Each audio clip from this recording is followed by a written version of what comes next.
Para continuar ahorita vamos a continuar con el tema de la doctora Brenda Gabriela Acevedo, la cual nos pondrá el tema de tamizaje de aneuploidías en el segundo trimestre.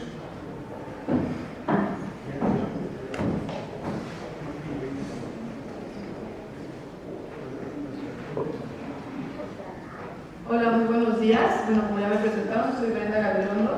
Soy residente de segundo año de servicio de medicina materno-fetal del Instituto del ISSSTE en el Hospital Licenciado Adolfo López Mateos. Pues bueno, antes que nada agradecer la invitación a este foro y compartir con ustedes. Vamos a hablar un poquito de lo que es el tamizaje de aneuploidías en el segundo trimestre. Para empezar, una de las preguntas que nosotros nos hacemos muy frecuentemente, ¿no? ¿Cuánta utilidad tienen los marcadores de aneuploidías en el segundo trimestre y con qué opciones contamos nosotros para dar un adecuado diagnóstico prenatal a nuestros pacientes? Empezamos con el screening cribado o tamizaje, como lo hemos llamado ya en varias ocasiones. ¿Qué es lo que estamos hablando con esto? Bueno, sabemos que es una aplicación sistemática de una prueba para identificar a sujetos con un riesgo elevado de sufrir un desorden específico. Esto es lo que nosotros como médicos materno-fetales tenemos como objetivo. Tenemos que llegar a la población general para llegar a una población específica y con esto detectar los pacientes que pudieran estar posiblemente afectados. Como sabemos, una prueba de tamizaje tiene que tener algunas características: el menor rango de falsos positivos y el mejor índice de detección para que sea una prueba adecuada. Y con esto consideramos que como mínimo para una detección del síndrome de Down tiene que ser mayor al 75% de tasa de detección con un 5% de falsos positivos. Como sabemos, las pruebas de detección las tenemos que ofrecer a todas las pacientes, independientemente de la edad, de la gestación o de la edad gestacional. El diagnóstico perinatal, sabemos que tenemos que, primero que nada, hacer un tamizaje genético. Los tamizajes pueden ser en primero o segundo trimestre, como vamos a enfocarnos posteriormente. Tenemos que hacer una detección amplia de alteraciones genéticas. Antes, lo único que hacíamos era hacer una detección hacia síndrome de Down, que era lo más frecuente. Pero ahorita existen una amplia gama de malformaciones genéticas o de alteraciones morfológicas que podemos detectar ya a temprana edad gestacional. Tenemos que hacer un diagnóstico definitivo con métodos invasivos, que sabemos que es el método de elección para dar un diagnóstico final. Y pues bueno, antes que nada, con el tamizaje hay que dar un asesoramiento materno en caso de que tengamos un tamizaje positivo, porque sabemos que de cada 150 bebitos que nacen pueden tener una alteración cromosómica o de un 2 al 3% de estos. Entonces vamos a irnos con esto. Tenemos de nuestra población total, que son todas las pacientes embarazadas, independientemente de la edad o la edad gestacional, tenemos que ir de una población grande y ir reduciendo las poblaciones. Entonces tenemos que realizar nuestros tamizajes, ya sea el primero o segundo trimestre, para con esto llegar a los que son positivos, dar una prueba diagnóstica y con esto posteriormente llegar a una población enferma. Las pruebas diagnósticas, como vemos aquí, pues lo ideal es que se hagan en un centro especializado, con la persona adecuada, con una capacitación adecuada y con la experiencia adecuada. Entonces, todo esto nos va a dar un riesgo de pérdida fetal. Sabemos que los métodos invasivos nos dan un riesgo, que aunque es menor, tenemos que informarle a la paciente y que firme un consentimiento informado para que podamos nosotros estar defendidos en ese aspecto. Los métodos diagnósticos generalmente son de costo elevado y no todas las pacientes tienen el acceso al mismo. Y tenemos que tener en cuenta que un método de tamizaje no nada más es una prueba más, sino que es una cadena de decisiones que la paciente y su familia van a tomar para llegar a una decisión del embarazo. ¿Esto qué puede ser? Pues que la paciente decida continuar con el embarazo a sabiendas que puede tener un bebito enfermo, o en caso de que sea una alteración no compatible con la vida o malformaciones mayores, llegar a la interrupción del embarazo. ¿Cuáles van a ser nuestros objetivos y metas? Bueno, vamos a tener que primero que nada tenemos que nosotros como personal de la salud detectar problemas de salud en mamá y en bebé. Llegar a lo que es la viabilidad gestacional y determinar una edad gestacional adecuada, hacer una detección de anomalías biofísicas, placentarias o fetales, estimar el riesgo de alteraciones génicas, dar la información adecuada a la familia para un adecuado control prenatal, dar una información de toma de decisiones en el embarazo, dar el seguimiento y el manejo. Sabemos que las aneuploidías son las alteraciones cromosómicas más frecuentes presentables y de las que más podemos hacer diagnóstico. Pero tenemos que saber que no todas las anomalías cromosómicas son identificables en los métodos de tamizaje, como pueden ser las lesiones, las translocaciones, etc., ¿no? Y bueno, hay que enfocarnos en cada riesgo individual de las pacientes. informar a los pacientes y al familiar que como existen beneficios, también hay limitaciones y hasta en pruebas diagnósticas también existen falsos positivos o falsos negativos.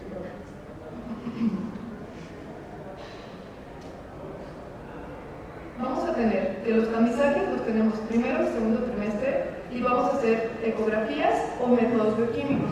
En el primer trimestre tenemos lo que es el OC14, que ya se habló el día de ayer, el estudio estructural a las 18 a 22 semanas, las pruebas bioquímicas y las ecográficas igual en conjunto, como pueden ser el test, el triple, cuádruple marcador, y ahorita ya está empezando el estudio el quíntuple marcador, y aunar los factores maternos, la edad materna y embarazos o bebitos previos afectados. Conforme ha ido avanzando el tiempo y la tecnología, hemos visto que no nada más nos hemos quedado con un estudio de bioquímico. Hemos visto que de triple marcador hemos avanzado a cuádruple, tenemos el doble combinado, últimamente el DNA fetal en suero materno, y también hay pruebas que son combinadas, ¿no? Que hemos visto que son el test integrado, el secuencial y el contingente. Las pruebas de tamizaje pueden ser positivas o negativas. Si nosotros tenemos una prueba positiva, lo ideal hacia mamá y hacia la pareja es dar un consejo genético materno y ofrecer una prueba diagnóstica. Lo ideal es siempre ofrecer una prueba diagnóstica cuando tenemos un tamizaje positivo y no estar haciendo pruebas de tamizaje secuenciales porque dan un diagnóstico erróneo o confuso. Entonces, lo que nosotros tenemos que hacer es ofrecer una prueba diagnóstica. Muchos pacientes no quieren una prueba diagnóstica porque son invasivas y tienen riesgo de pérdida, y entonces algunas optan por tener DNA fetal, pero tenemos el riesgo de que obviamente esta también es una prueba de tamizaje y no nos da un diagnóstico certero y pudiera haber error. La prueba negativa, si ya nos ofrecen más métodos de tamizaje, como les mencionaba, porque puede haber, si nosotros vamos sumando pruebas de tamizaje, pueden haber falsos positivos aumentados y entonces dar diagnósticos erróneos. Y en segundo trimestre, si nosotros tenemos marcadores ecográficos positivos, que son malformaciones mayores, pues también se ofrecen pruebas diagnósticas a la paciente. Vamos a ir viendo un caso clínico. Esta es una paciente de 24 años de edad con un embarazo de 12.3 semanas de edad de gestación sin factores de riesgo, que acude por primera vez a su consulta prenatal. Es importante que se acuerden de la edad de la paciente y las semanas, porque vamos a ir hilando al transcurso de la plática el caso clínico para que vayan contestando la pregunta. Entonces, esta paciente de 24 años sin factores de riesgo, con 12.3 semanas, ¿qué estudio sería el ideal si llega por primera vez a nuestra consulta para que se le realice?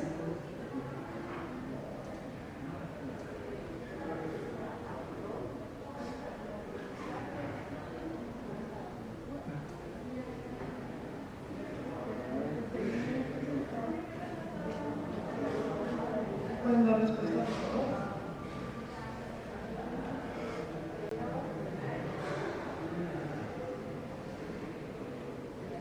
Ok, perfecto. Entonces, lo ideal es que nosotros hagamos un ultrasonido genético y un DUO test por las semanas en las que nos encontramos.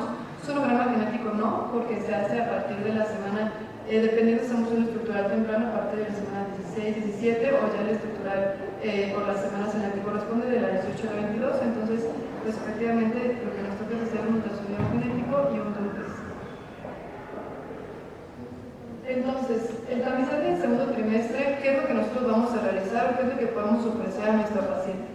Tenemos el cuádruple marcador, que vamos a realizarlo entre la semana 16 a 18. Algunas bibliografías, algunos autores lo extienden hasta la semana 20 a 22, pero lo ideal es que se haga hasta estas semanas, porque si nosotros hacemos una prueba de tamizaje cuádruple marcador a estas semanas y detectamos alguna alteración, nos da tiempo de hacer una prueba diagnóstica, esperar el resultado y ver si es necesario interrumpir el embarazo antes de la semana 20.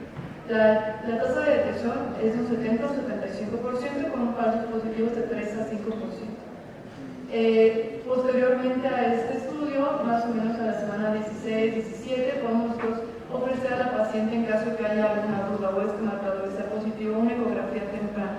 ¿Por qué tenemos que ofrecer una ecografía temprana estructural? El hecho de que nosotros tengamos un marcador positivo bioquímico no quiere decir que ya nos esté dando un diagnóstico. Acordémonos que son todas estas pruebas de aprendizaje y tenemos que llegar a un diagnóstico definitivo.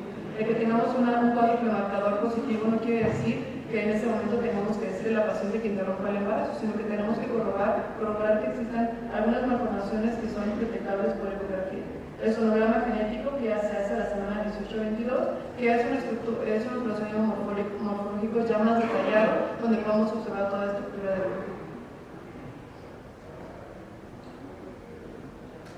Cuadro premarcador, vamos a ver que pues, lo integra la proteína, la monoglobina crónica, el esteroide conjugado y la inhibina.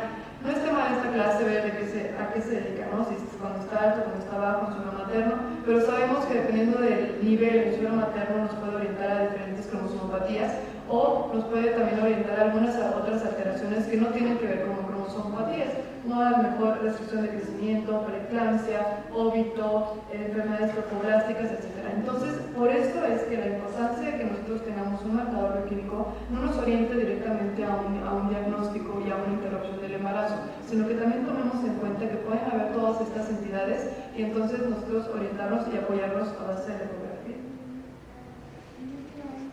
Aquí podemos observar cómo tenemos en primer trimestre, siempre el primer trimestre va a ser el gold estándar para el diagnóstico de cromosomopatías o detección en tamizaje. Vamos a tener es hasta un 90% de rango de detección con la pura translucencia nucal y el gold test combinado. Y nos vamos hasta el cuadro premarcador hasta un 71%. Entonces, si nosotros tenemos la opción de hacer un tamizaje en primer trimestre o en segundo trimestre, obviamente siempre lo vamos a hacer en primer trimestre, como ya se observó ayer. El Practice Bulletin del 2016, de mayo de este año, nos va a dar el screening para las aneuploidías. Esto lo que menciona es que va a aumentar la tasa de detección positiva y pueden otorgar riesgos estimados confusos si nosotros hacemos pruebas de tamizaje múltiples. Se pueden hacer pruebas de tamizaje independientes y posteriormente en el segundo trimestre combinarlas, como ya habían visto con el test secuencial, el integrado por el contingente, pero nunca hay que hacerlas al mismo tiempo y dar resultados al mismo tiempo porque puede causar confusiones en los pacientes y en los resultados.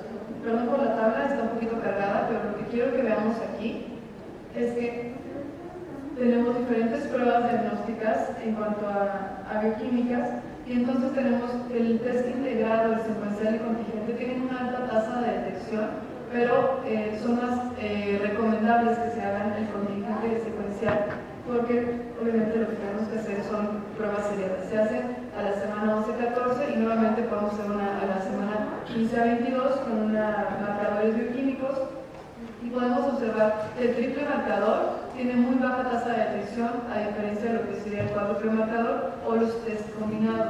Generalmente lo que se hace son el screening contingente, que lo que hace da una alta detección y bajos casos positivos, como podemos ver aquí el 5%, y algunas bibliografías lo manejan hasta el 3%. Existe un quinto premarcador que está en estudio, que todavía no está como mucho en boga, porque la verdad es que no se han dado los resultados esperados, pero sí es importante que nosotros manejemos que los screenings combinados tienen mucho mejor tasa de detección que si fueran aislados. Las células de DNA fetal en el suelo materno, pues bueno, lo podemos hacer a partir de la semana 10 de embarazo y se puede hacer hasta el término de la gestación. Tiene una tasa de detección del 99% y eso es importante, pero tenemos que también decir a la paciente que esta no es una prueba diagnóstica, que es una prueba de tamizaje que también tiene riesgos en el resultado. Tiene una tasa de falsos positivos muy baja, que es del 5%, pero el inconveniente que tiene esta prueba es que es de un alto costo y que no va a constituir nunca una prueba diagnóstica. No va a identificar provocaciones de lesiones y eso también es un rango alto de error que podemos dar a la paciente. Entonces, si la paciente lo realiza por no querer hacer una prueba diagnóstica invasiva y sale positiva, de todas formas, lo que se tiene que mostrar a la paciente es una prueba diagnóstica invasiva para corroborar el diagnóstico. Los test secuenciales, bueno, vamos a tener que esto va a ser un test combinado, lo podemos dividir en alto riesgo y si tenemos una paciente con alto riesgo, lo que hay que hacer es una prueba diagnóstica fetal. En caso de que no quiera hacer una prueba invasiva, se ofrece el DNA fetal, informando que también es una prueba de tamizaje. Si tenemos el riesgo bajo, vamos a indicar a la paciente que se haga un cuadro premarcador en el segundo trimestre y hacer un sonograma genético para descartar malformaciones. El test contingente igualmente es el test combinado. Podemos dividirlo en riesgo alto, vamos a ofrecer prueba diagnóstica. En riesgo bajo, vamos a dar seguimiento, un sonograma genético, la 18-22. Y el riesgo intermedio, aquí lo que vamos a hacer es indicar un cuadro premarcador y un estructural temprano para detección de alteraciones morfológicas a temprana edad gestacional. Ahora, en embarazo gemelar, ¿qué se va a hacer? Se puede hacer el test en primero y segundo trimestre. La tasa de detección en segundo trimestre disminuye muchísimo, hasta un 50%, y en embarazo gemelar va a depender mucho de la cigosidad. Si es disigótico, va a ser un riesgo individual para cada bebito. Si sale riesgo alto, puede ser que a lo mejor sea para un bebé y no para el otro. Y si sale en embarazo monocigótico, si sale riesgo alto, va a ser el mismo riesgo para los dos bebés. Si sale riesgo bajo, va a ser el mismo riesgo para los dos bebés. Esto es importante que lo tomemos en cuenta para saber informar a la paciente cuando tengamos embarazos gemelares. Ahora, de la misma paciente de 24 años, esta pacientita no se presenta a la consulta y llega a la semana 17 de embarazo. ¿Qué es lo que nosotros le podemos ofrecer?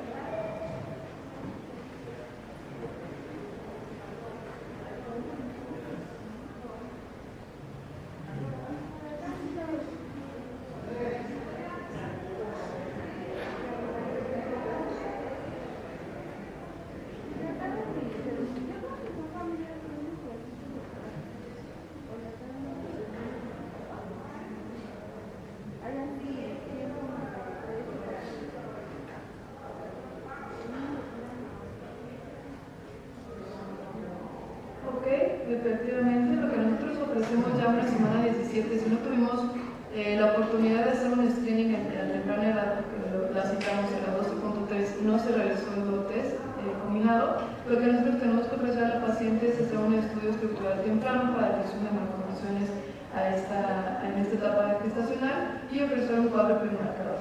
El estructural anatómico sí se le ofrece, pero todavía no estamos en las semanas indicadas, que sería ya estrictamente a partir de la 18 a la 22, pero sí también puede ser. Ahora, ahondando un poquito más en lo que es el programa genético del segundo trimestre. ¿Cuándo vamos a realizar? Bueno, este artículo que se dio en el 2013, lo que nos explica es cuándo tenemos que hacer un screening sonográfico en las pacientes embarazadas. Vamos a hacerlo en aquellas mujeres con tamizaje de primer trimestre con alto riesgo. ¿Okay? Vamos a realizarlo en aquellas pacientes con bajo riesgo para únicamente dar un seguimiento sonográfico, una evaluación morfológica y en embarazos múltiples y en todas las pacientes que no se les realizó tamizaje de primer trimestre, o sea, en todas las pacientes. Los tamizajes se tienen que hacer en todas las pacientes en educación general. Si no tuvimos la oportunidad de hacerlo en el primer trimestre, lo hacemos en el segundo trimestre con las herramientas que tengamos y con nuestra herramienta más confiable va a ser siempre la ecografía, ¿no? Porque es lo que nosotros podamos hacer directamente.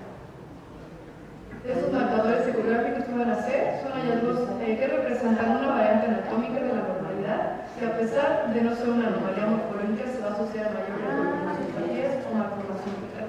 Tenemos, como sabemos, marcadores mayores y marcadores menores que dependiendo de la cantidad de marcadores menores o cómo se vayan sumando como vamos a ver a continuación, podemos ofrecer como un cariotipo y los marcadores mayores para hasta la torre.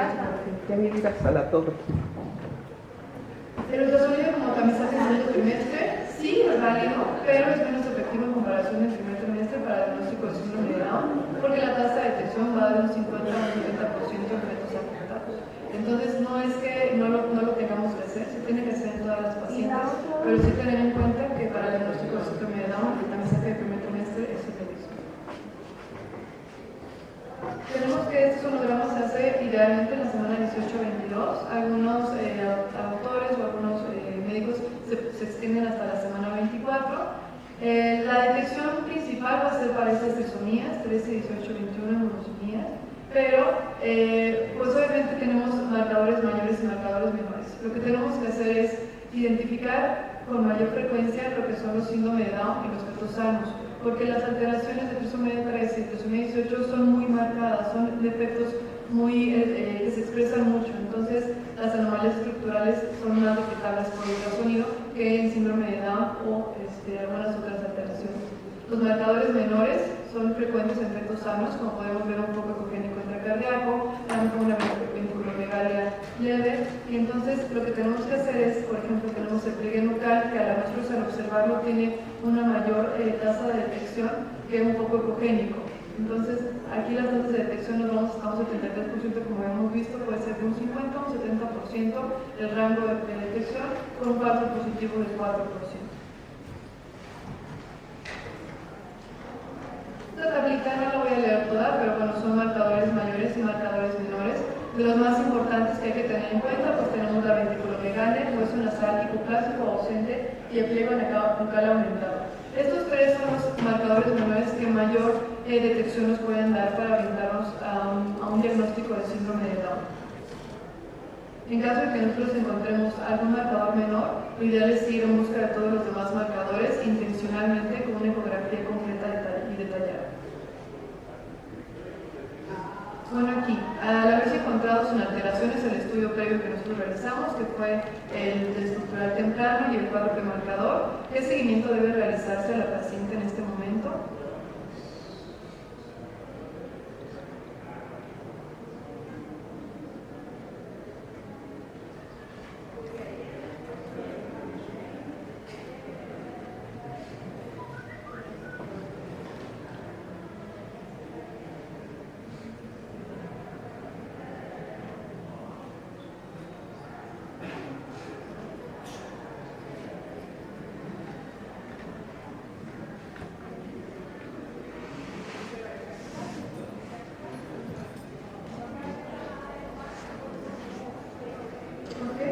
Claro, entonces, como ya tienen más de 17 semanas y el estudio será normal, lo ideal es que completemos el estudio estructural a la semana 18 a 22 para descartar una malformación por la paciente de este grupo.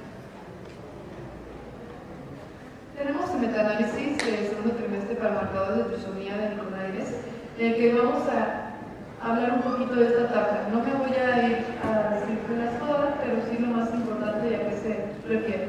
Tenemos que los marcadores menores, para lo que vamos a hacer es que van a irse sumando. Vamos a sumar marcadores menores en cuanto a presencia para que nos dé un riesgo estimado específico para cada paciente. Entonces, nosotros tenemos aquí que el hueso nasal ausente o hipoplásico como marcador aislado nos va a dar el mayor puntaje, hasta un 6.58%. A diferencia de los demás marcadores que tenemos, como aquí la arteria subclavia aberrante, tenemos la ventriculomegalia y el pliegue nucal aumentado, que también son aumentados en proporción a los demás, pero el hueso nasal hipoplásico nos da como marcador aislado una alta tasa de detección. Entonces, cuando nosotros hacemos una ecografía y vemos alguno de estos marcadores, pues lo ideal es que vayamos a completar la ecografía o completemos con algún estudio diagnóstico, porque muy seguramente este feto tiene alguna alteración cromosómica. Podemos observar que diferentes marcadores de nefrología nos dan la tasa de detección, pero, como ya les mencionaba, el hueso nasal ausente y el pliegue nucal aumentado nos dan la mejor detección y la mejor sospecha. Aquí, durante este estudio que les hicimos en la semana 18, que fue el estructural, se ha observado un marcador aislado con mayor LR según el metaanálisis que les acabo de mencionar. ¿Cuál sería ese marcador con mayor LR de manera aislada?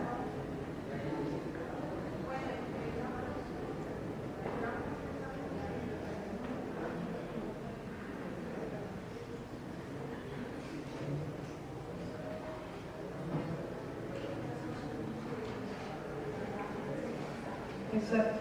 Entonces, sabemos que este es uno de los marcadores más importantes y la importancia de esto va a ser porque nosotros vamos a tener el R positivo y el R negativo. Cuando nosotros hacemos un screening o un sonograma genético, lo que tenemos que hacer es en el set de Nicolaides colocar si está presente o está ausente. Así sean los LR positivos, pero también hay que poner si están presentes o ausentes los demás marcadores.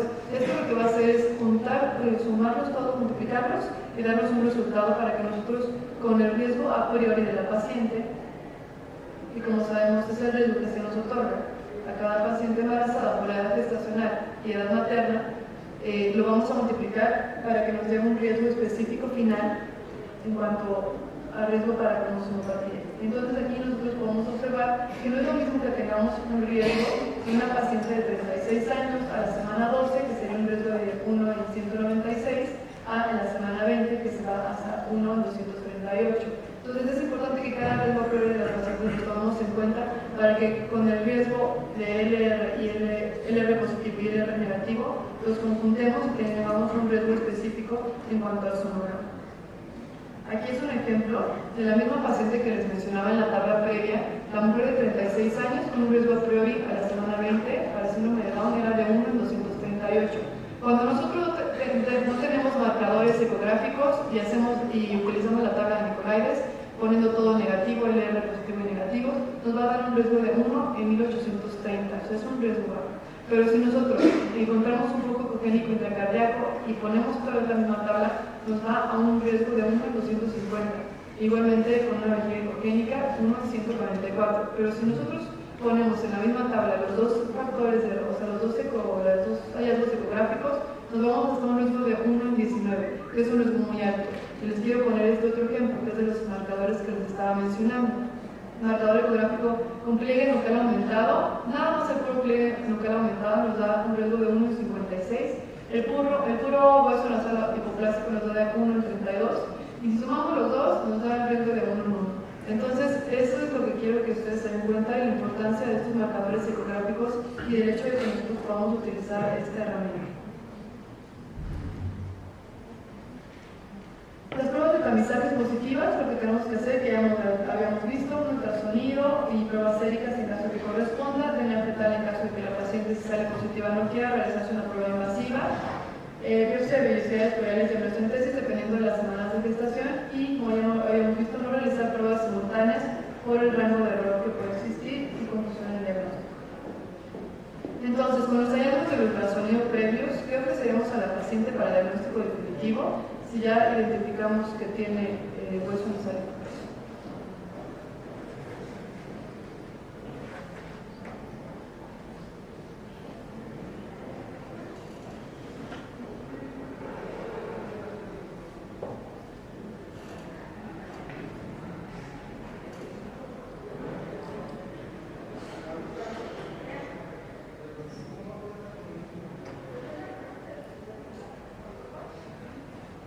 Ok, efectivamente la respuesta está orientada a cuál es el diagnóstico definitivo, que pues sabemos que la amniocentesis por las semanas de gestación le corresponde y no sería una biopsia de velocidades plurales. Entonces, recomendaciones, tenemos que pues, lo ideal es realizar los tamizajes en todas las pacientes, no ofrecer pruebas adicionales en caso de que ya tengamos un tamizaje negativo, a menos de que se vayan a hacer screenings combinados. Continuar con los tamizajes del segundo trimestre ecográficos. La traslucencia nucal aumentada en el primer trimestre, lo que hay que hacer es dar un consejo genético. En caso de prueba, dar una positiva diagnóstica con amniocentesis o prueba de velocidades coreales. Seguimientos ultrasonográficos. Si no se realiza el primer trimestre, dar seguimiento el segundo trimestre con ecografía y realización de alfabetoproteína para la detección de defectos de tubo neural. Entonces, lo que quiero que les quede aquí muy claro es que no hay que se nos haya pasado hacer un tamizaje en primer trimestre, quiere decir que no podemos hacer nada más en el segundo trimestre. Siempre hay que dar un consejo genético, ofrecer las pruebas diagnósticas a sabiendas de la paciente que puede haber riesgo de pérdida, aunque es menor existe, y en caso de que tengamos DNA fetal con resultados no reportados, indeterminados o no se puedan interpretar, siempre dar consejo genético y ofrecer la prueba diagnóstica definitiva a la paciente porque es un método de tamizaje, como ya hemos explicado anteriormente. El tamiz de primer trimestre va a tener un mayor índice de detección de aneuploías que en el segundo trimestre, pero no debemos dejar abierta ese campo para que nosotros podamos hacer la detección oportuna. Ofrecer pruebas de tamizaje a todas las pacientes desde el primer contacto y esto va a ser decisión de la paciente, porque si nosotros le decimos a la paciente que vamos a hacer detección de un bebito con síndrome de Down y a lo mejor la paciente no quiere, pues muchas veces a lo mejor ni siquiera hacer esa prueba de tamizaje porque la paciente si ve o el laxo lo ve, muchas veces nos dicen que lo van a tener. Y realizar pruebas de tamizaje debemos de contar con programas propios de referencia que aseguren la accesibilidad de pruebas diagnósticas prenatales en el tiempo adecuado para obtener un diagnóstico definitivo antes de la semana 20 de gestación. Pues bueno, aquí nada más recordemos que el sonograma genético del segundo trimestre va a ofrecer ventajas significativas clínicas y logísticas sobre los marcadores séricos para mejor detección de síndrome de Down y entonces nuestra herramienta de ecografía siempre hay que tenerla a la mano para que hagamos un buen diagnóstico prenatal.